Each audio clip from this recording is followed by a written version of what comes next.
राजा सगर की कथा। एक अन्य कथा के अनुसार राजा सगर ने जादुई रूप से 60,000 पुत्रों की प्राप्ति की। एक दिन राजा सगर ने देवलोक पर विजय प्राप्त करने के लिए एक यज्ञ किया।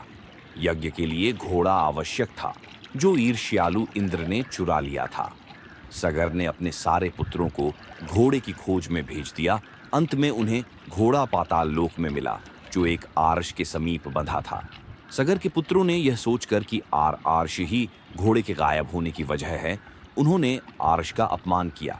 तपस्या में लीन आर्ष ने हजारों वर्ष बाद अपनी आंखें खोलीं और उनके क्रोध से सगर के सभी 60,000 पुत्र जलकर वहीं भस्म हो गए।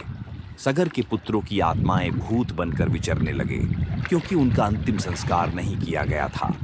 सगर के पुत्र अंशुमान ने आत्माओं की मुक्ति का असफल प्रयास किया और बाद में अंशुमान के पुत्र दिलीप ने भी।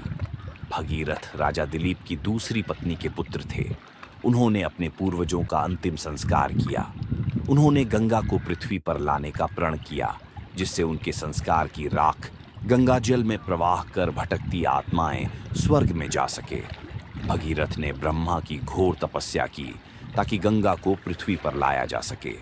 ब्रह्मा प्रसन्न हुए और गंगा को पृथ्वी पर भेजने के लिए तैयार हुए और गंगा को पृथ्वी पर और उसके बाद पाताल में जाने का आदेश दिया, ताकि सगर के पुत्रों के आत्माओं की मुक्ति संभव हो सके। तब गंगा ने कहा कि मैं इतनी ऊंचाई से जब पृथ्वी पर गिरूंगी तो पृथ्वी इतना वेग कैसे सह पाएगी। तब भगीरथ ने भगवान शिव से निवेदन किया और उन्होंने अपनी खुली जटाओं में गंगा के वेग को रोककर एक लट खोल दी, जिससे गंगा की अविरल धारा पृथ्वी पर प्रवाहित हुई। वह धारा भगीरथ के पीछे पीछे गंगा सागर संगम तक गई, जहां सगर पुत्रों का उद्धार हुआ। शिव के स्पर्श से गंगा और भी पावन हो गई और पृथ्वीवासियों के लिए बहुत ही श्रद्धा का केंद्र बन गई। पुराणों के अनुसार स्वर्ग में गंगा को मंदाकिनी और पाताल में भागीरथी कहते हैं।